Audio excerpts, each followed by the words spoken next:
Hebrews chapter 9. హెబ్రీయులకు రాసిన పత్రిక 9వ అధ్యాయము. And let us read verses 23 to the end of that chapter. That is, హెబ్రీయులకు రాసిన పత్రిక 9వ అధ్యాయము 23వ వచనం నుండి, is it 23? chapter 9, 23 to the end of 23వ వచనం నుండి చివరి వరకు మనము చదువుకుందాం.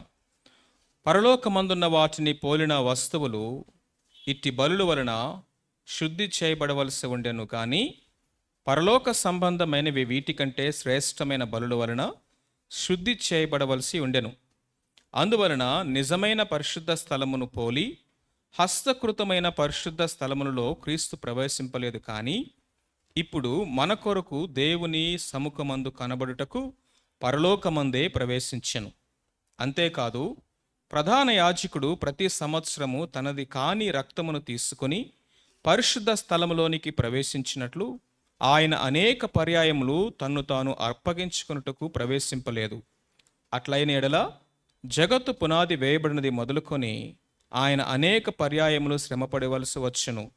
అయితే ఆయన యుగముల సమాప్తి అందు తన్ను తానే బలిగా అర్పించుకొనుట వలన పాప నివారణ చేయుటికై ఒక్కసారే ప్రత్యక్షపరచబడెను. మనుషులు ఒక్కసారే మృతి పొందవలనని నియమింపబడెను, ఆ తరువాత తీర్పు జరుగును. అలాగుననే క్రీస్తు కూడా అనేకుల పాపములను భరించుటకు ఒక్కసారే అర్పింపబడి తన కొరకు కనిపెట్టుకుని ఉండు వారి రక్షణ నిమిత్తము పాపము లేకుండా రెండవసారి ప్రత్యక్షమగును. Amen. Amen. Gracious Heavenly Father, we thank you because you have come down to us, identified with us, to represent us before the King of Kings and the Creator of this universe. ప్రభువా, మిమ్ములు వందనాలు చెల్లిస్తా ఉన్నాం. మీ పరలోకము నుండి మా కొరకు మాలో ఒకడిగా మాతో మీరు ఉండుటకు ప్రభువా మీరు దిగి వచ్చినందుకు మిమ్మల్ని స్తుతిస్తూ ఉన్నాము. We thank you for this wonderful new covenant you have established with people who come to you. మీ యొద్దకు వచ్చి వారితోటి మీరు చేసినటువంటి ఇక నూతన నిబంధనను బట్టి మీకు వందనాలు చెల్లిస్తా ఉన్నాం. Help us to see, Lord, the beauty and the power of the new covenant. నూతన నిబంధనలో ఉన్నటువంటి ఇక సౌందర్యాన్ని, అందులో ఉన్నటువంటి ప్రాముఖ్యతను మేము గమనించుటకు మాకు సహాయం చేయండి. And see the wonderful work of heavenly high priest. పరలోక సంబంధమైనటువంటి ప్రధాన యాజకుడైనటువంటి మీ యొక్క అద్భుతమైనటువంటి పనిని మేము గమనించుటకు సహాయం చేయండి. And also help us to be ready to receive you when you come to enter into your presence. మీరు ప్రభువా మరలా ప్రత్యక్షమైనప్పుడు మిమ్మల్ని మేము ఎదుర్కొనుటకు మాకు కృపను అనుగ్రహించండి. And so we pray that you will take over, Lord God the Holy Spirit, పరిశుద్ధాత్మదేవ సమస్తం మీ ఆధీనంలో ఉంచుకోనండి. and speak to me and to us. నాతోను మా అందరితోనూ మీరు మాట్లాడండి. For we ask this prayer with thanksgiving in the matchless name of your Son and our Savior Jesus Christ. అసమానుడైనటువంటి మీ కుమారుడైన క్రీస్తు ప్రభు నామమున కృతజ్ఞతాస్తుతులతో ఈ ప్రార్థన సమర్పిస్తున్నాము తండ్రి. ఆమేన్. Amen. In this beautiful passage we see the Lord Jesus Christ presented as the heavenly high priest. చదవబడిన ఈ వాక్య భాగంలో యేసుక్రీస్తు ప్రభువారు పరలోక సంబంధమైనటువంటి గొప్ప ప్రధాన యాజకుడిగా మనకు కనిపిస్తా ఉన్నాడు. And we see the title of this book as Hebrews, or letter written to the Hebrews. ఈ యొక్క పుస్తకం యొక్క పేరు మనం చూసినప్పుడు హెబ్రీయులకు రాసినటువంటి పత్రిక అని మనం చూస్తున్నాం. So primarily it was written to people who were from a Jewish background. ప్రాముఖ్యంగా ఈ యొక్క గ్రంథం అనేది ఈ యొక్క హెబ్రీ యొక్క కుటుంబం నుంచి, లేకపోతే ఈ హెబ్రీయులైనటువంటి వారి కొరకు ప్రత్యేకంగా రాయబడినది. Day in and day out they used to see the things that the writer is describing in these chapters. ఈ అధ్యాయాల్లో గ్రంథకర్త ఏ విషయాల గురించి అయితే వివరిస్తూ వస్తా ఉన్నాడో ఆ విషయాలన్నీ వారు అనుదినము చూసేవే. The temple, మందిరము, the sacrifices, బలి అర్పణలు, the high priest, యాజకుడు, ప్రధాన యాజకుడు, and the celebration of Passover, ఈ పస్కా పండుగలు లాంటి అనేక రకాలైనటువంటి పండుగలు, and many sacrifices that were offered. అనేక రకాలైనటువంటి బలి అర్పణలన్నీ కూడా. They used to say that every time people entered the temple, the blood of the sacrifices used to flow like rivers. ఈ బలులు అర్పించడానికి అనేక కోకొలలుగా ప్రజలు మందిరంలోనికి వెళ్తా ఉన్నప్పుడు ఆ మందిరములో నుంచట రక్తము ఏరులాగా ప్రవహిస్తూ ఉండేదని అనేక మంది చెప్తూ ఉండేవారు. Because they used to offer thousands and thousands of sacrifices in order to beg for pardon, forgiveness of people. ప్రజల యొక్క పాప క్షమాపణ నిమిత్తమై దేవుని సన్నిధిలో ఈ విధముగా వేవేల కొలదిగా బలులు అర్పించటం అనేది జరుగుతూ ఉండేది.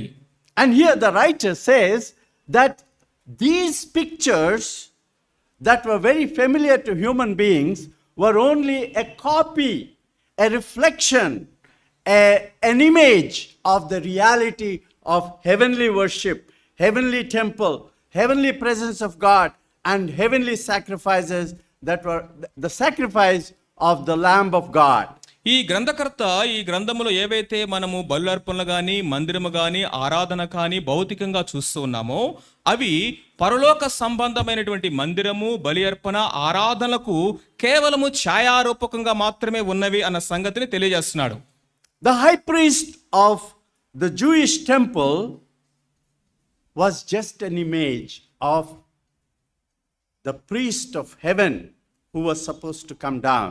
ఆ యూదుల యొక్క మందిరములో ఉన్నటువంటి ప్రధాన యాజకుడు అనేటువంటి ఆ వ్యక్తి బలులర్పించే ప్రధాన యాజకుడు ఎవరైతే ఉన్నారో ఆ వ్యక్తి పరలోక సంబంధమైన ప్రధాన యాజకుడు అనేటువంటి ప్రభువుకి ఒక సాదృశ్య రూపంగా మాత్రమే ఉంటున్నాడు. And the Old Testament and the Old Covenant that God made with the people of Israel at Mount Sinai was called the Old One because it was not able to fulfill because of the sinfulness and faulty because of the failure of human beings. సీనాయి కొండ మీద ఇశ్రాయేలు ప్రజలతో దేవుడు చేసినటువంటి ఆ నిబంధన పాత నిబంధన అని పిలువబడుతా ఉంది. ఎందుకంటే ప్రజలు దేవుని పక్షముగా దేవునికి విరోధముగా చేసినటువంటి పాపముల విషయమై ఆ నిబంధన ఏమీ చేయలేకపోయింది. Chapter 8, and let us look at verse 7. Chapter 8, Hebrews chapter 8 verse 7. For if there had been nothing wrong with what was first covenant, no place would have been sought for another.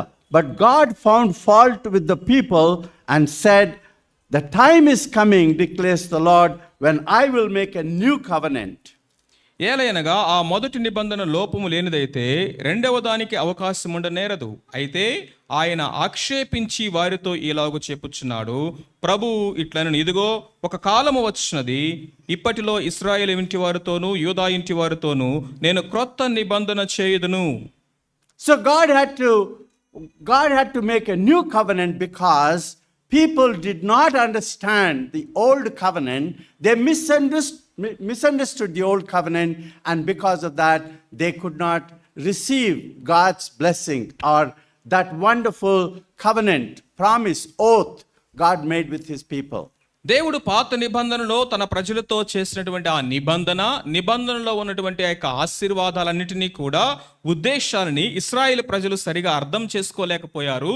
కాబట్టి దేవుడు ఇక్కడ మరలా నూతన నిబంధనని నేను వారితో చేస్తానని మరొక వాగ్దానం చేస్తా ఉన్నాడు.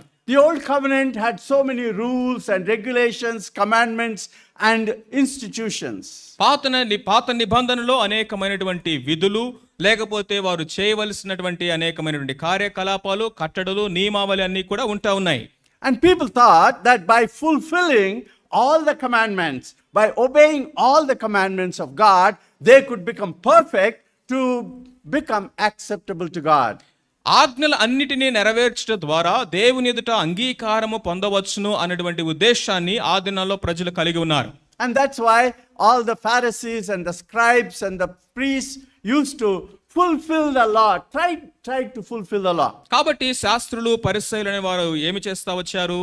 ధర్మశాస్త్రంలో ఉన్నటువంటి ఆజ్ఞలన్నింటినీ నెరవేర్చడానికి దాని ద్వారా పరిపూర్ణం కావడానికి ప్రయత్నాలు చేస్తూ వచ్చారు. And you remember the prayer of that Pharisee who said, Lord, I'm not like that sinner. I have fulfilled everything, and I fasted, I gave you tithes, and I tried to fulfill the law. కాబట్టి ఆ యొక్క పరిసయ్యుడి యొక్క ప్రార్థన గమనించినట్లయితే అతడు చేసిన ప్రార్థన చూడండి, ఇదిగో నేను ఆ యొక్క పాపి లాంటి వాడిని కాదు, నేను ఉపవాసం ఉంటున్నాను, దశమ భాగాలు ఇస్తా ఉన్నాను, అది చేస్తున్నాను ఇది చేస్తున్నాను అని తను ఏది నెరవేర్చడానికి ప్రయత్నం చేస్తూ వచ్చాడో వాటి గురించే తను ప్రార్థన చేస్తా ఉన్నాడు. But the purpose of the Old Testament was not that. కానీ పాత నిబంధన యొక్క ఉద్దేశం అది కాదు. The Old Testament was given so that people can see how they have failed the demands of God, the expectations of God, and repent for their sinfulness, fallenness. దేవుడు ఈ నిబంధనను ఎందుకు ఇచ్చాడంటే మనుషుల యొక్క దౌర్భాగ్యత ఏంటో వారు గమనించి దానిని మేము నెరవేర్చలేము, దేవుని కృప మాకు అవసరము అని ఆయన పాదాల దగ్గర వచ్చి వాళ్ళు పడతారేమోనని దేవుడు ఆ నిబంధనను వారికి ఇచ్చారు. But the Old Testament people did not understand that. కానీ ఆ సంగతిని పాత నిబంధన నుండి ప్రజలు గమనించలేకపోయారు. Therefore, it failed. కాబట్టి అది ఫెయిల్ అయిపోయింది. And therefore, God had to make a new covenant. కాబట్టి దేవుడు వారికి నూతన నిబంధన చేస్తా ఉన్నాడు. And this new covenant was made by God Himself. ఈ నూతన నిబంధన దేవుడు తానే తన ప్రజలతో చేసినది. And He had to come down and become the mediator between God and man. దేవుడే క్రిందకి దిగివచ్చి దేవునికి మానవునికి మధ్యవర్తిగా ఉండి దేవుడే ఈ నిబంధన చేశాడు. So He was fully human being to represent humans before God, and fully God to accept the representation of human beings. యేసుక్రీస్తు ప్రభువారు ఆయన పరిపూర్ణమైన మానవుడిగా ఉన్నాడు కాబట్టి ఆయన మానవుల పక్షముగా ఆయన మధ్యవర్తిత్వం వహించగలడు.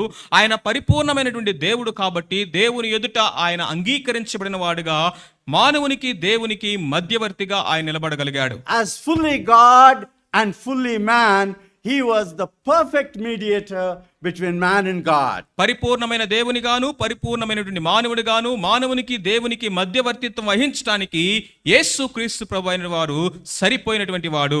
And he is explaining about the priest, high priest in the Old Testament times. పాత నిబంధన గ్రంథంలో ఉన్నటువంటి ఆ యొక్క ప్రధాన యాజకుడి గురించి వివరిస్తూ వచ్చాడు.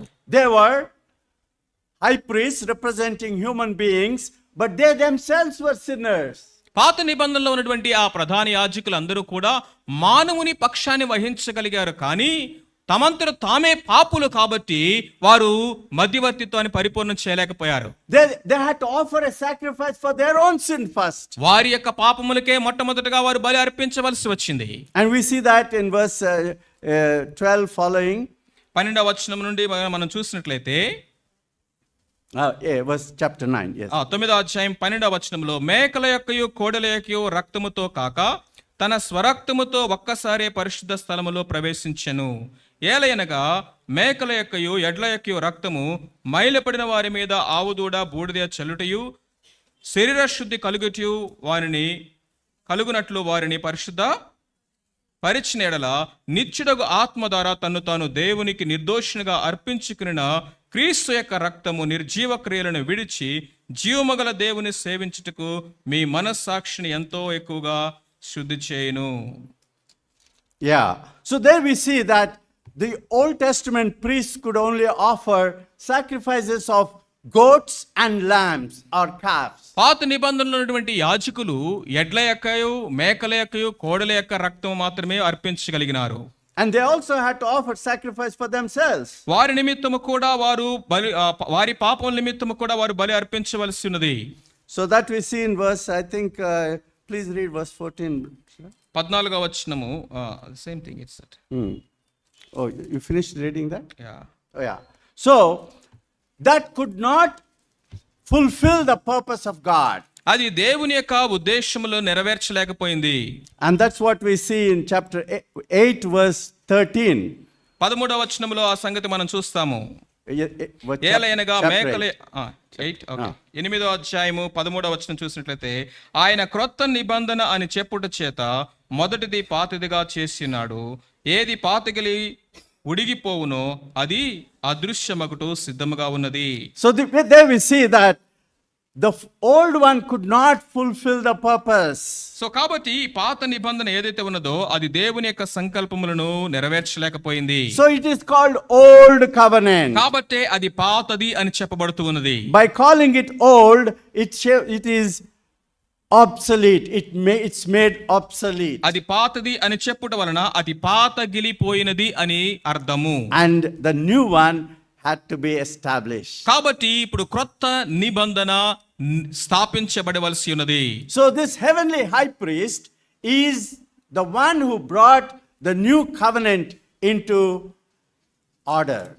ఈ పరలోక సంబంధమైనటువంటి ఈ ప్రధాన యాజకుడు ఈ క్రొత్త నిబంధనని అమలులోకి తీసుకుని వచ్చాడు. It is not only the perfect one, but it is also the eternal one. అది పరిపూర్ణమైనది మాత్రమే కాదు, అది నిత్యమైనటువంటి నిబంధన. As we have seen, the Old Testament or Old Covenant and the Old Priesthood, the old sacrifice was only a reflection. మనం already చూసాము కదా, పాత నిబంధనటువంటి యాజకుడైనను బలి అర్పణలైనను వారు చేసిన ఆరాధనలైనను ఇవన్నీ కూడా కేవలం అవి ఛాయారూపకంగా మాత్రమే ఉన్నాయి. We all read that story about a fox, a dog that was walking on a bridge. ఒక కుక్క ఒక వంతెన మీద నడుస్తుందట. And the dog was having a bone in his mouth. ఆ కుక్క తన నోట్లో ఒక ఎముకను పట్టుకొని నడుస్తా ఉంది. And then he looked into the water. అది ఆ నీళ్ళలోకి చూసింది. And there was a reflection of that dog in the water. తన యొక్క నీడను ఆ యొక్క నీళ్ళలో ఆ కుక్క చూసింది. And the dog thought that there was another dog having a bone in his mouth. So ఆ నీళ్ళలో ఇంకొక కుక్క ఉంది, ఆ కుక్క నోట్లో కూడా ఒక ఎముక ఉంది అని ఈ కుక్క అనుకుంది. And he wanted that bone. ఆ కుక్క నోట్లో ఉన్న ఎముక కూడా నాకే కావాలనుకుంది. And he started barking. వెంటనే అది మొరగటం ప్రారంభించింది. When he started barking, his bone fell into the water and he lost even that bone. So ఎప్పుడైతే అది మొరగటం ప్రారంభించిందో తన నోట్లో ఉన్నటువంటి ఎముక నీళ్ళలో పడిపోయింది, ఉన్న ఎముకను కూడా పోగొట్టుకుంది. So the reflection cannot satisfy your need. కాబట్టి ఆ ఛాయారూపకముగాను అంటే నీడగా ఉన్నటువంటిది ఏదైతే ఉందో అది నీ వాస్తవమైనటువంటి అక్కరలను తీర్చలేదు. For thousands of years, the people of Israel, the Jewish people, the Hebrews were offering sacrifices, hundreds and thousands of them, and they were trying to have true relationship with God, reconciliation with God. అనేక వేల సంవత్సరాల నుండి యూదులైనటువంటి వారు ఇక హెబ్రీలైనటువంటి వారు వేవేల కొలదిగా బలులు అర్పణలు అర్పిస్తూ దేవునితో తెగిపోయినటువంటి ఆ సంబంధాన్ని తిరిగి నెలకొల్పబడడానికి, దేవునితో సమాధానపరచబడటానికి వారు ప్రయత్నాలు చేస్తూనే వచ్చారు. But it was not fulfilled. కానీ అది పరిపూర్ణం కాలేదు. And therefore, at the end of the age and the fullness of time, God sent His only begotten Son, His representative, divine man. కాబట్టి కాలము సంపూర్ణమైనప్పుడు దేవుడు తన యొక్క ప్రతినిధిగా ఉన్నటువంటి ఆ దైవ మానవుడైనటువంటి క్రీస్తు ప్రభువుని ఈ భూమి మీదకి ఆయన పంపించాడు. And that fulfilled the eternal purpose of God. అది ఆ విధముగా తండ్రిని దేవుడు తన కుమారుని పంపించడంలోనే దేవుని యొక్క అనాది కాల సంకల్పములనేవి నెరవేర్చబడినవి. So that's what we see here in verse 12, chapter 9. He did not enter by means of the blood of goats and calves, but entered the most holy place once for all by his own blood, having obtained eternal redemption. మేకల యొక్కయు కోడెల యొక్క రక్తముతో కాక తన స్వరక్తముతో ఒక్కసారి పరిశుద్ధ స్థలములో ప్రవేశించెను. ఏలైనగా మేకల యొక్కయు కోడెల యొక్క రక్తము 14వ వచనంలో నిత్యుడగు ఆత్మ ద్వారా, కాబట్టి అది నిత్యమైనటువంటి బలి అని మనం చూస్తా ఉన్నాము. So that is exactly what we are celebrating when we are taking part in the Holy Communion. కాబట్టి మనము ఈ యొక్క పరిశుద్ధమైనటువంటి యొక్క బలలో మనము పాలివారం అవుతూ ఉండగా ఈ విషయాన్ని మనము జ్ఞాపకం చేసుకొని మనము ఉత్సవముగా జరుపుకుంటున్నాం. We are remembering that wonderful sacrifice of our Lord Jesus Christ on the cross. యేసు క్రీస్తు ప్రభువారు ఆ శిలువ మీద మన కొరకు చేసినటువంటి ఆ అద్భుతమైన బలియాగాన్ని మనం ఇక్కడ జ్ఞాపకం చేసుకుంటూ ఉన్నాం. As we have seen here, the offering or the sacrifice that the high priest offered in the Old Testament times was not perfect. It was not acceptable to God. మనం ఇక్కడ చూస్తూ ఉన్నాము పాత నిబంధన గ్రంథములో యాజకులు అర్పించినటువంటి ఆ బలి అర్పణలన్నీ కూడా అవి పరిపూర్ణమైనవి కావు, దేవుని ఎదుట ఆమోదయోగ్యమైనవి కావు. Because it was not perfect, it was not fully acceptable. It had to be repeated every year by and many high priests, because the high priest was not permanent. Every time a high priest died, a new high priest came into position or office, and he had to continue the sacrifices and offerings. So కాబట్టి పాత నిబంధన గ్రంథములటువంటి ఏ యొక్క అర్పణ కూడా అది పరిపూర్ణమైనది కాదు కాబట్టి మరలా అర్పించవలసి వచ్చింది. ఏ యాజకుడు కూడా అతడు నిరంతరం ఉండేవాడు కాదు కాబట్టి అనేక మంది యాజకులు అనేక సార్లు ఆ బలి అర్పణ చేయవలసి వచ్చింది. Whereas the high priest from heaven, he offered once for all. He doesn't have to repeat that again and again and again.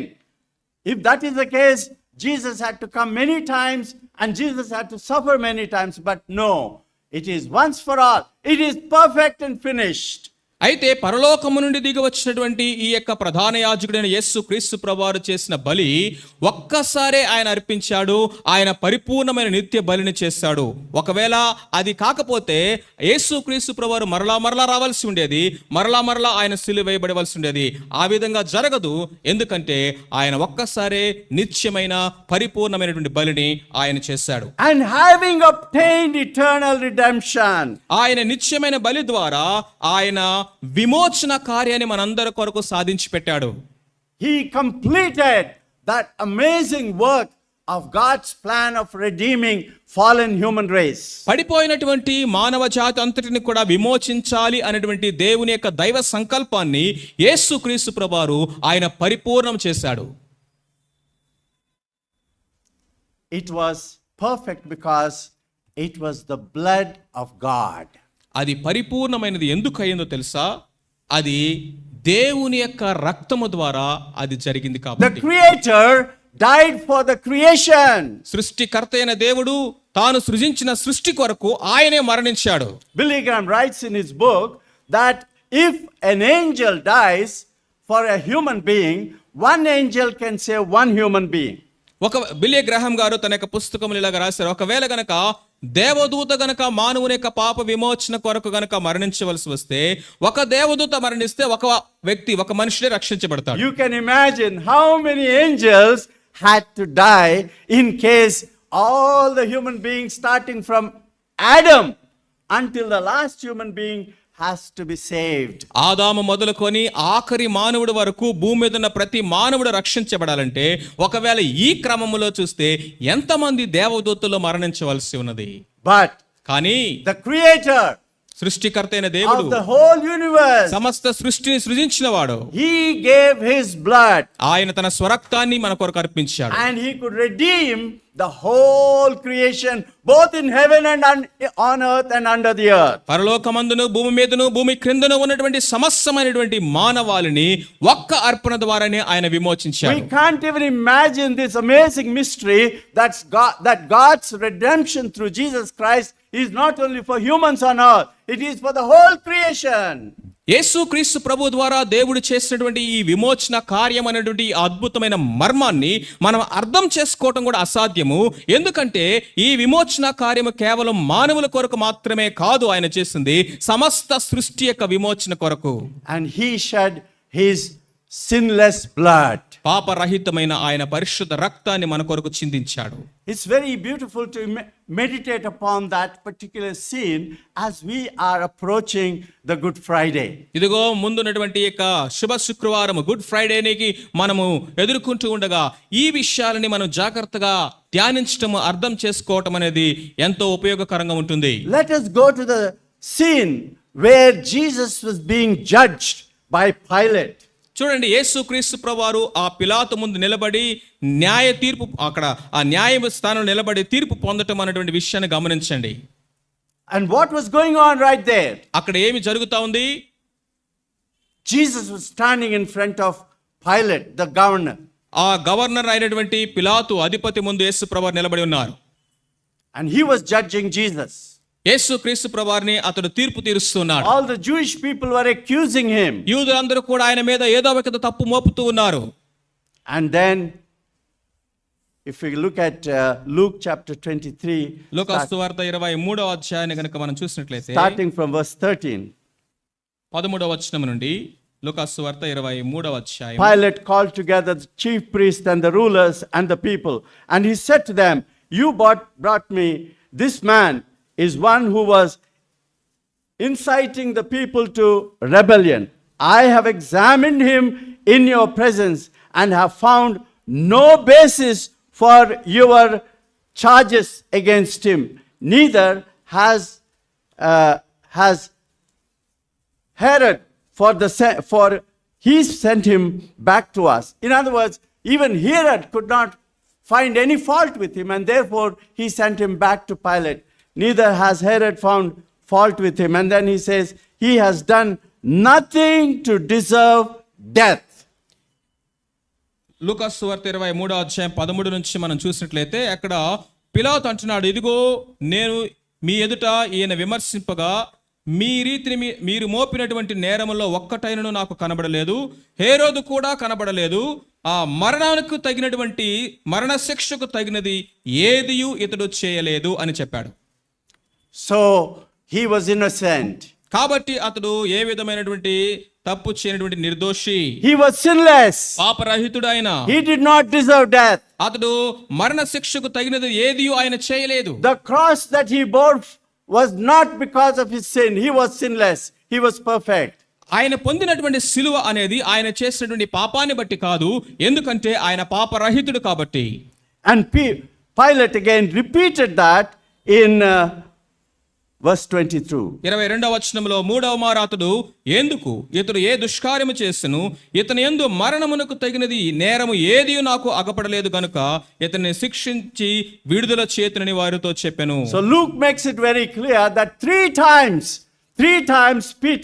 Pilate said that Jesus did not do anything that deserved sin. లూకా తను చాలా జాగ్రత్తగా 3 సార్లు పిలాతు యేసుక్రీస్తు ప్రభువులో ఏ నేరమో కనబడలేదని 3 సార్లు repeated గా చెప్పడం అనేది లూకాలో మనం చూస్తాం. So he did not deserve death for any of his faults. అతడు చేసినటువంటి ఏ నేరాన్ని బట్టి కూడా అతడు శిక్ష విధించబడలేదు. The same thing was repeatedly said by a prophet in the Old Testament times 800 years before this. 800 సంవత్సరాలకు క్రితమే ఒక ప్రవక్త ద్వారా ఇదే విషయాన్ని దేవుడు ప్రవచనాత్మకంగా ప్రవచించాడు. Even to this day, the Jewish people, the so-called Hebrews, the so-called Israelites, they cannot understand or interpret that particular chapter in the Old Testament because they don't believe in this heavenly high priest. ఈ దినానికి కూడా ప్రవచనాత్మకంగా పలకబడినటువంటి ఆ యొక్క అధ్యాయాన్ని, ఆ వాక్య భాగాన్ని యూదులైన వారు ఎవరు కూడా సరిగా అర్థం చేసుకోలేకపోయారు. ఎందుకంటే యేసుక్రీస్తు ప్రభువారు పరలోక సంబంధమైనటువంటి ప్రధాన యాజకుడు అన్న సత్యాన్ని వాళ్ళు అర్థం చేసుకోలేకపోయారు. All the Jewish teachers and rabbis, even to this day, misinterpret chapter 53 of Isaiah. యెషయా గ్రంథము 53వ అధ్యాయాన్ని నేటికి కూడా అనేక మంది ధర్మశాస్త్రోపదేశకులైనను లేకపోతే ఇశ్రాయేలులు యూదులైన వారు దాన్ని తప్పుగా అర్థం చేసుకున్నారు. Only when we bring the heavenly high priest into that picture, we will be able to understand beautifully the whole chapter and it makes sense to us. పరలోక సంబంధమైనటువంటి ప్రధాన యాజకుడిని ఆ యొక్క పిక్చర్ లోనికి లేకపోతే ఆ వాక్య భాగంలో నుంచి మనం చూస్తే తప్ప ఆ వాక్య భాగంలో ఉన్నటువంటి ఆ సారాంశాన్ని మనం సరిగా అర్థం చేసుకోలేము. Let us turn to 53, Isaiah 53, read from verse 4. Surely he took up our infirmities and carried our sorrows, yet we considered him stricken by God, smitten by him and afflicted. But he was pierced for our transgressions. He was crushed for our iniquities. The punishment that brought us peace was upon him, and by his wounds we are healed. నిశ్చయముగా అతడు మన రోగములను భరించెను, మన వ్యసనములను వహించెను. ఆయనను మొత్తబడిన వానిగాను, దేవుని వలన బాధించబడిన వానిగాను, శ్రమనొందిన వానిగాను మనం అతన్ని ఎంచితిమి. మన అతిక్రమ క్రియలను బట్టి అతడు గాయపరచబడెను, మన దోషములను బట్టి నలుగగొట్టబడెను. మన సమాధానార్థమైన శిక్ష అతని మీద పడెను, అతడు పొందిన దెబ్బల చేత మనకు స్వస్థత కలుగుచున్నది. And he was the righteous servant of God, as we read in verse 11. By his knowledge, my righteous servant will justify many and he will bear their iniquities. 11వ వచనము, అతడు తనకు కలిగిన వేదన చూచి తృప్తి నందును, నీతిమంతుడైన నా సేవకుడు జనుల దోషములను భరించి తనకున్న అనుభవ జ్ఞానము చేత అనేకులను నిర్దోషులుగా చేయును. So he was righteous. ఆయన నీతిమంతుడు, There was no fault in him. ఆయనలో ఏ దోషము లేదు. But he suffered for us. In verse 12 again he says, for he bore the sin of many and made intercession for the transgressors. 12వ వచనంలో చూసినట్లయితే, ఏలైనగా మరణము నొందినట్లుగా అతడు తన ప్రాణమును దారపోసెను, అతిక్రమములు చేయవారిలో ఒకడిగా ఎంచబడిన వాడాను, అనేకుల పాపములు భరించు తిరుగుబాటు చేసిన వారి కొరకు విజ్ఞాపన చేసెను. He's talking about that God, Jesus entered into the very presence of God in heaven. యేసు క్రీస్తు ప్రభువారు పరలోక సంబంధమైనటువంటి దేవుని సన్నిధికి మనందరి నిమిత్తమై ప్రవేశించాడు. The high priest in the Old Testament used to enter into the Holy of Holies. ప్రధాన యాజకుడు అతి పరిశుద్ధ స్థలములోనికి ప్రవేశిస్తాడు. In the temple there were so many sections. ఆ యొక్క దేవాలయములో కొన్ని భాగాలుగా ఉన్నాయి. Outer court, బయట వెలుపలి ఆవరణము, and holy place, పరిశుద్ధ స్థలము, and then Holy of Holies. అతి పరిశుద్ధ స్థలము. And the Holy of Holies was separated from the rest of the temple. ఆ యొక్క అతి పరిశుద్ధ స్థలము అనేది ఆ యొక్క మందిరంలో మిగతా భాగాలన్నిటికీ కూడా ప్రత్యేకముగా ఉంటుంది. There was a curtain. అది ఒక తెర చేత ప్రత్యేకపరచబడుతుంది. Nobody could enter into the Holy of Holies. ఆ అతి పరిశుద్ధ స్థలంలోనికి ఎవరు ప్రవేశించడానికి వీల్లేదు. Only the high priest could enter. కేవలం ప్రధాన యాజకుడు మాత్రమే వెళ్ళగలడు. Only once a year. సంవత్సరానికి ఒక్కసారి మాత్రమే. And he used to enter with the blood of lambs and blood offered by those sacrifices. ఆ అర్పించబడినటువంటి ఆ యొక్క గొర్రె పిల్ల యొక్క రక్తాన్ని చేత పట్టుకొని మాత్రమే అతి పరిశుద్ధ స్థలానికి వెళ్ళాలి. And as we read, he used to enter into the Holy of Holies with fear and trembling. ఎంతో భయముతో వణుకుతో ఆ అతి పరిశుద్ధ స్థలంలోనికి వెళ్ళేవాడు యాజకుడు. And the high priest used to enter with a rope tied around his waist. ఆ ప్రధాన యాజకుడట అతి పరిశుద్ధ స్థలంలోనికి వెళ్ళేటప్పుడు తన నడుముకి ఒక తాడు కట్టుకొని వెళ్తాడట. And the rope used to be outside. ఆ యొక్క తాడు యొక్క ఒక భాగం బయట ఉంటుంది. So that in case God strikes the high priest in the Holy of Holies, nobody could enter that holy place to pull his body. So they used to pull the body with the rope. ఒకవేళ గనక ఏదైనా పొరపాటు జరిగి దేవుని యొక్క తీర్పు అతని మీదకి వచ్చి ఆ ప్రధాన యాజకుడు అతి పరిశుద్ధ స్థలంలో పడి చనిపోతే అతని యొక్క డెడ్ బాడీని తీసుకురావడానికి లోపలికి ఎవడు వెళ్ళడానికి అవకాశం లేదు. కాబట్టి వాళ్ళు బయట ఉండి తాడుతో లాగేసేవారు. That was a terrible time. చూడండి, అది ఎంత భయంకరమైనటువంటి పరిస్థితితో ఊహించండి.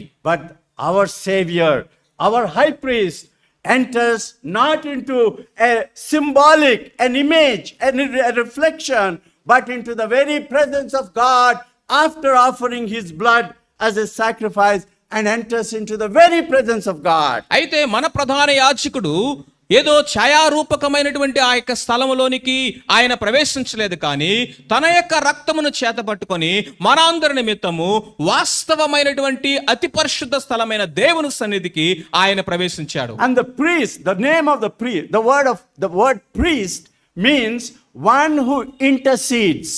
యాజకుడు అన్న మాటకు అర్థమేనంటే ఇతరుల పక్షముగా విజ్ఞాపన చేయవాడు, యాచించువాడు, one who begs, యాచించువాడు, యాచన చేయవాడే యాజకుడు. And here the heavenly high priest intercedes in the very presence of God.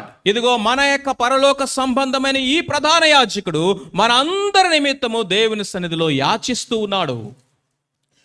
Dear friends, it's an amazing thing that the very Son of God comes down in your body, in my body, as a human being, and offers the divine blood, sinless blood, in order to intercede on behalf. And he has the boldness to enter into the presence of God.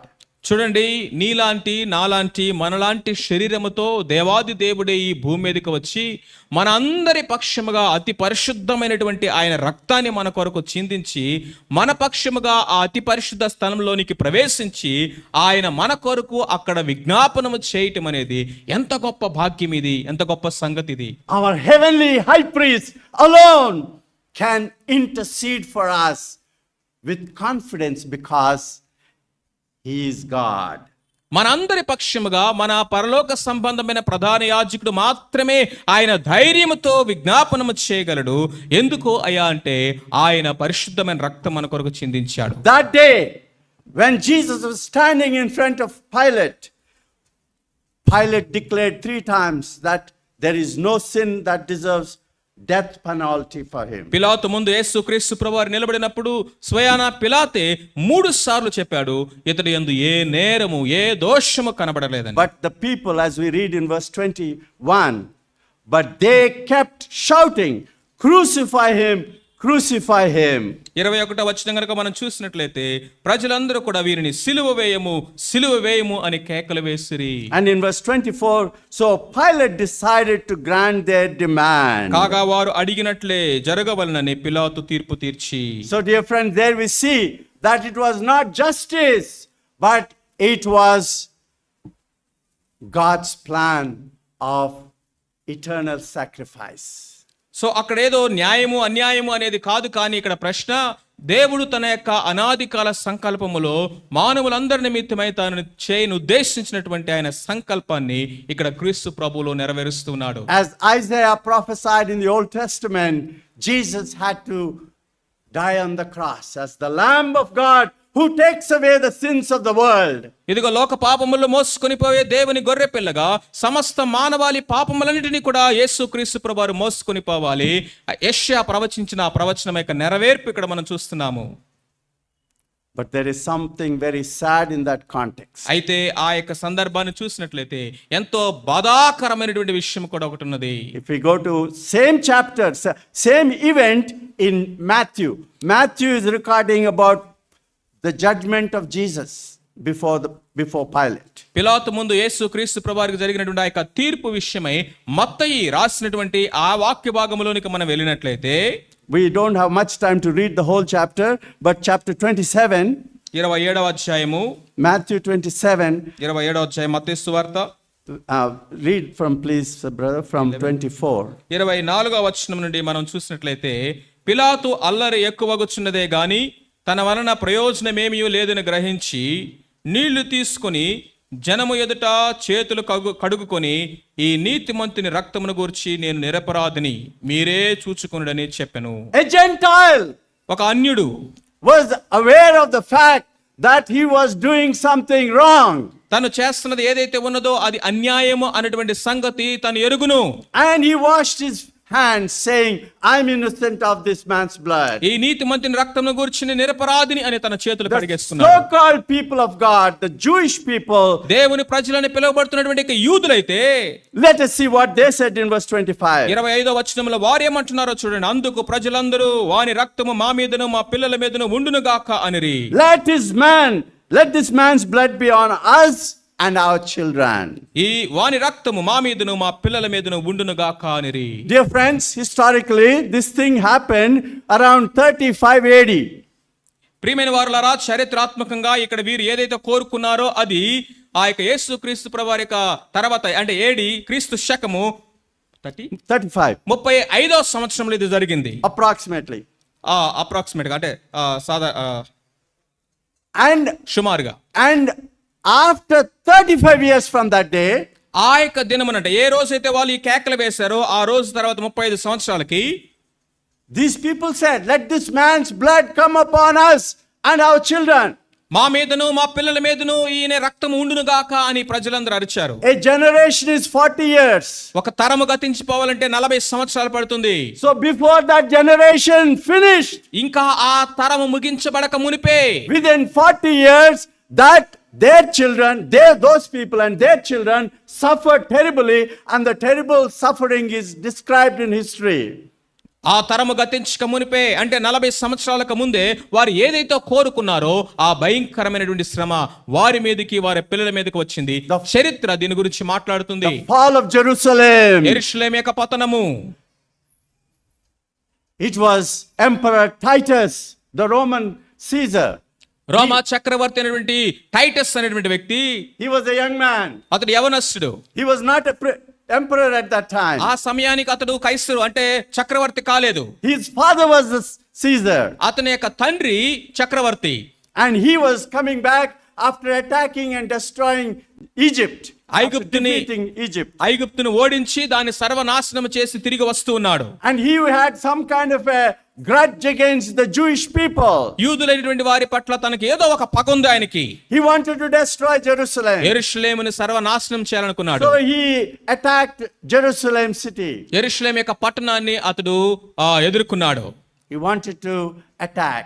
దాన్ని నాశనం చేయాలనుకున్నాడు. Meanwhile, ఆ టైంలో he received a call from the capital Rome. Rome పట్టణం నుంచి అతనికి ఒక పిలుపు వచ్చింది. Come back, your father died. ఇదిగో మీ తండ్రి మరణమైపోయాడు, చనిపోయాడు, తిరిగి త్వరగా రా అని చెప్పారు. You have to come and take over from your father. ఇదిగో మీ తండ్రి మరణించాడు, త్వరగా నువ్వు తిరిగి రావాలి అని వర్తమానం వచ్చింది. He went and he became the emperor. He became the emperor of Rome. అతడు రోమ్ పట్టణానికి వెళ్ళాడు. వాళ్ళ నాన్నగారు చనిపోయారు కాబట్టి ఇతడు చక్రవర్తి అయ్యాడు. And again he came back. చక్రవర్తి అయిన తర్వాత మరలా తిరిగి వచ్చాడు. He attacked Rome. He attacked Jerusalem. యెరూషలేమును అతడు అటాక్ చేశాడు.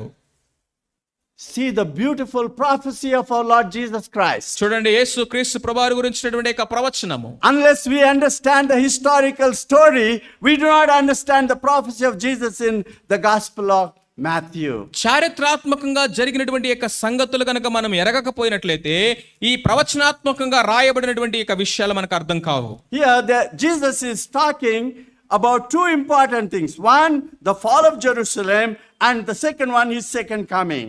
ఇక్కడ యేసుక్రీస్తు ప్రభువారు యెరూషలేము యొక్క పతనాన్ని గురించి, రెండవదిగా ఆయన యొక్క రాకడ గురించి ఆయన మాట్లాడుతూ ఉన్నాడు. Let us go back to Matthew chapter 24.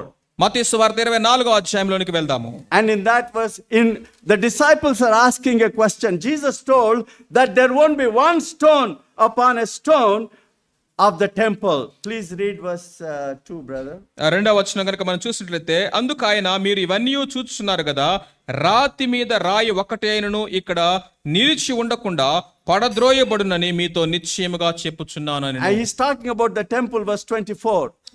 Verse 1, chapter 24. 24వ అధ్యాయము మొదటి వచనం చూసినట్లయితే, యేసు దేవాలయం నుండి బయలుదేరి వెళ్ళుచుండగా ఆయన శిష్యులు ఆ దేవాలయపు కట్టడములను ఆయనకు చూపించుచు వచ్చిరి. అందుకు ఆయన, they were showing the magnificent structure of the temple. ఎంతో మహోత్కృష్టమైనటువంటి ఆ కట్టడ యొక్క నిర్మాణ ఆకృతిని యేసుకు చూపిస్తా ఉన్నారు శిష్యులు. And Jesus said, not a stone will remain on a stone. ఈ యొక్క రాయి మీద ఒక్క రాయి కూడా నిలబడకుండా This పడిపోతాయి. temple, ఈ మందిరము, the image, ఇది ఛాయారూపకమైన మందిరము. it's only a reflection of the reality. వాస్తవానికి కేవలము ఒక ఛాయారూపకంగా ఉన్నటువంటిదే ఇది. And everything there will come to an end. ఇదంతా కూడా ఒక ముగింపులోనికి వచ్చేస్తది. And after that Jesus in the following verses tells, it's very interesting. యేసు క్రీస్తు ప్రభువు తర్వాత ఆయన అనేక విషయాలు చెప్పాడు. Verse 15 following. 15వ వచనం నుంచి చూసినట్లయితే, please read, please I try to understand the sequence of events there. ఇక్కడ జరగనటువంటి ఆ వరుస క్రమములో జరగబోయేటటువంటి ఆ యొక్క సంఘటనల గురించి జాగ్రత్తగా వినండి. కాబట్టి ప్రవక్త అయిన దానియేలు ద్వారా చెప్పబడిన నాశనకరమైన హేయ వస్తువు పరిశుద్ధ స్థలమందు నిలుచుట మీరు చూడగానే, here he is talking about the Roman Empire's soldiers entering the holy of holies in the temple. ఇక్కడ ఆ రోమా సామ్రాజ్యం యొక్క సైనికులు ఎవరైతే ఉన్నారో వారు ఆ యెరూషలేములో ఉన్నటువంటి దేవాలయం యొక్క అతి పరిశుద్ధ స్థలంలోనికి ప్రవేశించుట.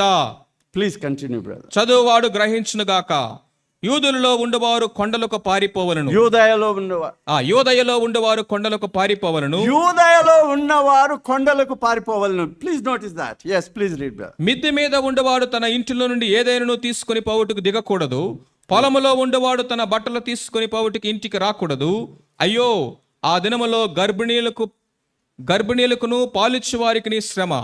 అప్పుడు మహాశ్రమ కలుగును గనక మీరు పారిపోవుట చలికాలమందైనను విశ్రాంతి దినమందైనను సంభవింపకుండా వలనని ప్రార్థించుడి. లోకారంభము నుండి ఇప్పటి వరకు అట్టి శ్రమ కలుగలేదు, ఇక ఎప్పుడునూ కలగబోదు. లోకారంభము నుండి, but from the beginning no one would survive but for the sake of the elect, those those days will be shortened. ఆ దినములు తక్కువ చేయబడకపోయిన యెడల ఏ శరీరయు తప్పించుకొనుడు, ఏర్పరచబడిన వారి నిమిత్తం ఆ దినములు తక్కువ చేయబడును. This was the prophecy about the fall of Jerusalem. యెరూషలేము యొక్క పతనము గురించినటువంటి ప్రవచనాత్మకమైన మాటలివి. Surely, there's a very interesting event there. అక్కడ ఒక చాలా ప్రాముఖ్యమైనటువంటి ఒక సంఘటన ఉన్నది. Jesus foretold that Titus will attack, but he had to withdraw, and they had a chance to escape from there to the mountains.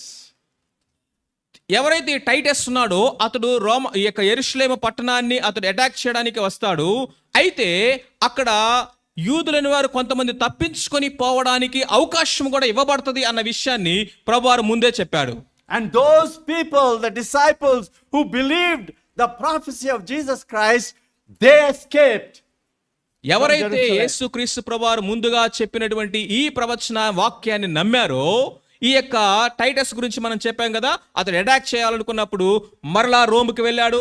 అక్కడ కొంత టైం పట్టింది, మరలా తిరిగి వచ్చి అటాక్ చేశాడు.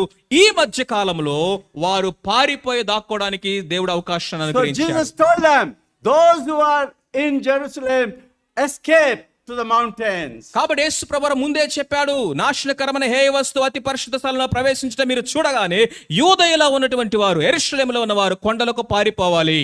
And people from Jerusalem and Judea escaped. Those who believed escaped and they were saved. ఎవరైతే యేసుక్రీస్తు ప్రభువు యొక్క మాటలు విశ్వసించి నమ్మారో వారు పారిపోయారు, వారి ప్రాణాన్ని దక్కించుకున్నారు. And those people who remained, ఎవరైతే అక్కడే నిలిచి ఉన్నారో they were attacked again. మరలా తిరిగి వచ్చినప్పుడు ఆ టైటస్ వారిని అటాక్ చేశాడు. And the time was so horrible that never in the history of human race it happened like that. అది ఎంత భయంకరమైన శ్రమ అంటే సృష్టి ఆరంభం మొదలుకొని అలాంటి భయంకరమైన శ్రమ ఇంకా ఎప్పుడు జరగలేదట. You can take books and read about what happened in Jerusalem and in Judea during that time. వీరు చరిత్ర పుస్తకాలు తీసి చదవండి. ఆ యొక్క టైటస్ అటాక్ చేసినప్పుడు యెరూషలేము యూదయ ప్రాంతంలో జరిగినటువంటి వధ ఎంత భయంకరమైనదో. The historians describe that never in the history of human race that kind of suffering, torture, pain and agony happened in the channels of human history. మానవ చరిత్రలో మరి ఎన్నడూ కూడా ఆ విధమైనటువంటి భయంకరమైనటువంటి శ్రమ, వధ, చిత్రవధ అనేది జరగలేదు అని చరిత్రకారులు ఆ సంఘటన గురించి రాశారు. Dear friends, ప్రియమైనటువంటి వారులారా, the temple came to an end. మందిరము దాని సంగతి ముగించబడింది. Have you seen? If you go to the temple now, there's just one wall which is called weeping wall. People go bang their head against the wall and cry, Lord, what happened to this temple? మీరు గనక యెరూషలేము గనక వెళ్ళి చూస్తే ఆ మందిరం ఉండవలసిన స్థలములో మందిరము లేదు, కేవలము విలపించే గోడ అని, ఏడుపు గోడ అనేటువంటి ఒక గోడ మాత్రమే ఉంది. వెళ్ళి ప్రజలందరూ వాళ్ళ తలకాయ వేసుకుని ఆ గోడ కొట్టుకుంటున్నారు, అయ్యా ఏమైపోయింది మా పరిస్థితి అని ఏడుస్తున్నారు. Wailing wall. అది విలాప వాక్యము, లేకపోతే విలాప గోడ. అది People only stand and bang their heads and cry. అక్కడ నిలబడి వారు తలలు వేసి ఆ గోడకు కొట్టుకుంటూ ఏడుస్తారట. Even to this day. ఈ రోజు కూడా 2000 years ago it happened. 2000 సంవత్సరాల క్రితం ఆ సంఘటన జరిగింది. Even to this day the old covenant is discarded. ఈ నాటికి కూడా, ఈ 2000 సంవత్సరాలు అయినప్పటికీ కూడా పాతదైనటువంటి నిబంధన ఏదైతే ఉన్నదో అది ముగించబడింది. That was temporary. అది తాత్కాలికమైనది, అది కొట్టివేయబడింది. But the eternal covenant, the eternal redemption is now still standing. అయితే నిత్యమైన నిబంధన అనేది, నిత్యమైనటువంటి ఆ యొక్క విమోచన అనేది నేటికి కూడా నిలిచి ఉన్నది. This is what we are remembering now. ఆ యొక్క నిత్యమైన నిబంధన, ఆ నిత్యమైన విమోచన జ్ఞాపకం చేసుకోవడానికి ఈ బల్ల దగ్గరికి మనం వెళ్తున్నాము. Jesus said, do this in remembrance of me. నన్ను జ్ఞాపకం చేసుకున్నట్టుకు దీన్ని చేయుడని యేసయ్య చెప్పాడు. His amazing sacrifice. ఆయన అద్భుతమైన బలి అర్పణని జ్ఞాపకం చేసుకోమని, His perfect sacrifice. ఆయన పరిపూర్ణమైన బలిని జ్ఞాపకం చేసుకోమని, His eternal sacrifice. ఆయన నిత్యమైన బలిని జ్ఞాపకం చేసుకోమని, And his fulfilled sacrifice. ఆయన నెరవేర్చినటువంటి ఆ యొక్క బలిని జ్ఞాపకం చేసుకోమని. We don't have to worry anymore. ఇక మనం ఎన్నటికీ చింతించాల్సిన అవసరం లేదు. And in the last couple of verses, he puts it in a very powerful way. ఆ చివరి కొన్ని మాటలు మనం చూసినట్లయితే Hebrews chapter 9, హెబ్రీయులకు రాసిన పత్రిక 9వ అధ్యాయము verses 27 and 28.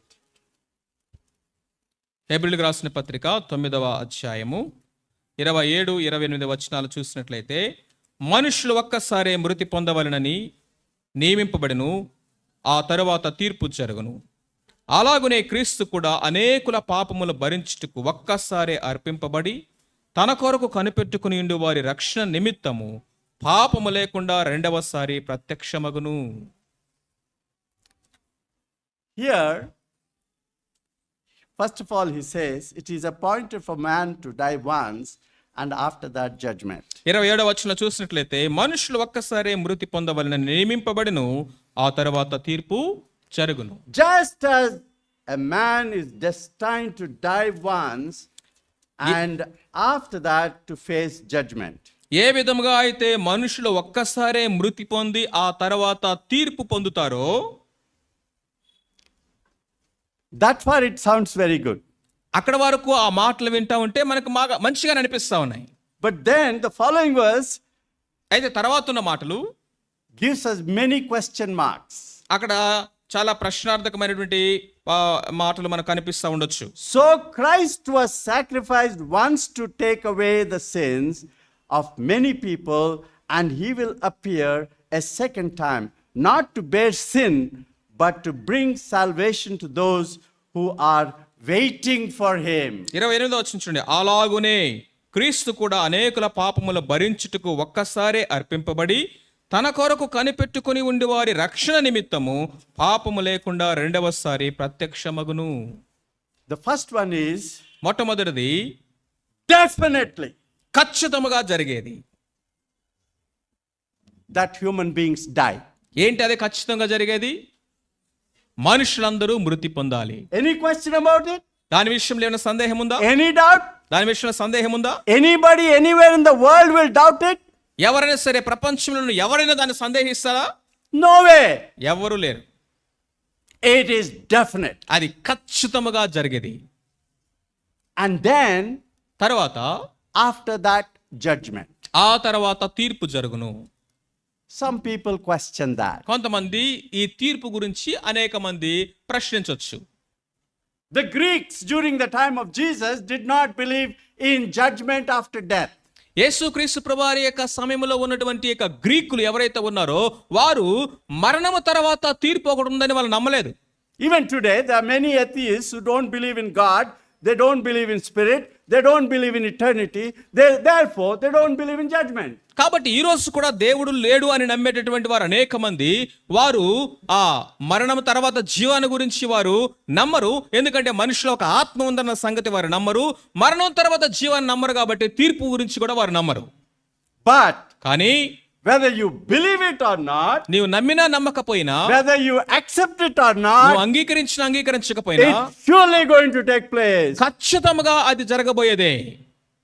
In the same way, అదే విధముగా Jesus definitely died on the cross once for all. యేసుక్రీస్తు ప్రభువారు శిలువ మీద మరణించినటువంటి ఆ యొక్క మరణము కూడా ఖచ్చితంగా అందరి కోసం ఒక్కసారి మరణించాడు. History repeats that. History echoes it.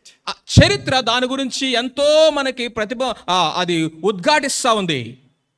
And everybody knows, historians have written that a person by name Jesus was crucified. చరిత్రకారులు అనేక మంది యేసుక్రీస్తు అనే నామం వహించినటువంటి ఒకరు శిలువ మీద మరణించాడన్న సంగతి చరిత్రలో రాసి పెట్టారు. Jewish historian Josephus wrote about it. యూదుల చరిత్రకారుడైనటువంటి జోసిఫస్ అనేటువంటి ఆయన రాశాడు ఆ సంగతులన్నిటినీ. So, కాబట్టి it is sure, it is definite. అది కూడా ఖచ్చితమైనదే. But అయితే many people question sometimes whether he is coming again. యేసుక్రీస్తు ప్రభువు రెండోసారి రాబోతున్నాడా అన్నటువంటి సత్యాన్ని అనేక మంది ప్రశ్నలు వేసేవారు ఉన్నారు. But he is going to come again whether you believe it or not. నువ్వు నమ్మినా నమ్మకపోయినా యేసుక్రీస్తు ప్రభువు రెండవసారి మరలా రాబోతున్నాడు. He is going to come in order to not to suffer again, but to bring salvation to those who wait for him. ఆయన కొరకు కనిపెట్టుకుని వండి వారి యొక్క రక్షణ నిమిత్తమై ఆయన రెండవసారి మరలా ప్రత్యక్షం కాబోతున్నాడు, శ్రమ అనుభవించడానికి కాదు. Very often చాలాసార్లు తరచుగా we hear some question. కొన్ని ప్రశ్నలు ఇలా వింటూ ఉంటాం మనం. Are you saved? నువ్వు రక్షించబడ్డావా? Are you saved? నీవు రక్షించబడ్డావా? We also give testimony. మన సాక్ష్యాలు కూడా ఇస్తూ ఉంటాం. I'm saved నేను on రక్షించబడ్డాను such and such day. ఇదిగో పలానా రోజున. It is true. అది నిజమే, It's wonderful. అది అద్భుతమైనదే, It's a fact అది సత్యమే. that we were saved in the past. మనము గతములో రక్షించబడిన వారమే, అది వాస్తవమే. But also, we are going to be saved in the sense we will be redeemed from this depraved world and rescued by God to enter into the eternal presence of God. జాగ్రత్తగా వినండి, మనము రక్షించబడిన వారం మాత్రమే కాదు, రక్షింపబడబోతున్న వారము కూడా. అంటే ఏంటిదని అర్థము? ఈ పాపభూయిష్టమైనటువంటి ఈ యొక్క లోకములో నుండి దేవుడు మనల్ని పరిపూర్ణముగా విమోచించి ఆయన మనల్ని రక్షించేటటువంటి రక్షణ ప్రణాళిక అది భవిష్యత్తులో జరగబోతూ ఉన్నది. And he will appear a second time. దాని కొరకు ఆయన రెండవసారి ప్రత్యక్షం కాబోతున్నాడు. Sometimes people think, oh, I've been hearing this. He's coming again. He's coming again. When will he come? ఇది నేను ఎన్నో సంవత్సరాల నుంచి వింటానే ఉన్నానండి, ఆయన రాబోతున్నాడు అని. ఎప్పుడు వస్తాడు ఆయన? He will come. He will appear ఆయన ఖచ్చితంగా a వస్తాడు. second time. ఆయన రెండవ మారు ప్రత్యక్షం. Whether you believe it or not, he will come. నువ్వు నమ్మినా నమ్మకపోయినా ఆయన ఖచ్చితంగా వస్తాడు. There are many atheists. There are many people, non-Christians, who don't believe, who oppose that thought. అనేక మంది క్రీస్తు నమ్మని వారు, దేవుని నమ్మని వారు ఈ యొక్క మాటని వ్యతిరేకించవచ్చేమో, కానీ Whether they believe it or not, it will happen. వారు నమ్మినా నమ్మకపోయినా ఇది Why? ఖచ్చితంగా జరగబోయేది. ఎందుకని? But to bring salvation to those who are waiting for him. తన కొరకు కనిపెట్టుకుని ఉండు వారి రక్షణ నిమిత్తము ఇది జరుగును. There are people who are waiting. Are you among them? అనేక మంది ఆయన రాకడ కొరకు ఎదురు చూస్తున్న వారు ఉన్నారు. వారిలో నువ్వు కూడా ఒకడుగా ఉన్నావా? It seems there used to be an old pastor. ఒక వృద్ధుడైనటువంటి ఒక పాస్టర్ గారు ఉన్నారట. He used to open the window every morning. ప్రతిరోజు ఆ కిటికీని ఆయన ఉదయకాలాన్ని తెరిచి చూస్తాడు. Lord, are you going to come today? ఆయన తలకాయ ఇట్లా బయటికి పెట్టి కిటికీలో నుంచి, ప్రభువా ఈ రోజు మీరు రాబోతున్నారా అని అడుగుతాడట. Waiting. ఎదురు చూపు. Waiting for the return of the Lord. యేసు క్రీస్తు ప్రభువారి యొక్క రాకడ కొరకే ఎదురు చూపు అది. Are you waiting? నువ్వు ఆ విధంగా ఎదురు చూస్తున్నావా? Do you look out into the sky? Lord, do I see your return? ఆ యొక్క ఆకాశంలోనికి నువ్వు తేరి చూసి, ప్రభువా నీ రాకడ నేను చూడబోతున్నానా అని నువ్వు చెప్పగలుగుతున్నావా? Are you ready for his return? ఆయన రాకడ కొరకు నువ్వు సిద్ధంగా ఉన్నావా? Are you getting ready day after day? దినదినము ఆయన రాకడ కొరకు నిన్ను నువ్వు సిద్ధపరచుకుంటున్నావా? He is coming for those who are waiting. ఆయన రాకడ కొరకు కనిపెట్టుకుని ఉండి వారి కోసం ఆయన రాబోతున్నాడు. But dear friends, ప్రియ స్నేహితులారా, death is certain. మరణం అనేది ఖచ్చితంగా జరిగేది. Whether we believe it or not, we will die one day. నువ్వు నమ్మినా నమ్మకపోయినా ఖచ్చితంగా ఒకరోజు చనిపోతాం. And after that there is a judgment. ఆ తర్వాత తీర్పు ఉన్నది. We don't know when the death will approach us. ఎప్పుడు మరణం సంభవిస్తుందో తెలియదు. But once death happens, there is no more chance. ఒకసారి మరణము సంభవించిందంటే మరణము తర్వాత ఇంకా అవకాశాలు లేవు. There may be some people who think that there is a halfway between heaven and hell. You will be waiting there in the so-called purgatory, and from that purgatory, if people and the priests pray for you, you will be transferred from the purgatory to heaven. So చాలా మంది కొంతమంది లాగా నమ్ముతారంటే ఆ పరలోకానికి భూమికి మధ్యలో పర్గెటరీ అనేటువంటి ఒక ప్లేస్ ఉన్నది. కొంతమంది అక్కడ ఆగిపోతారు.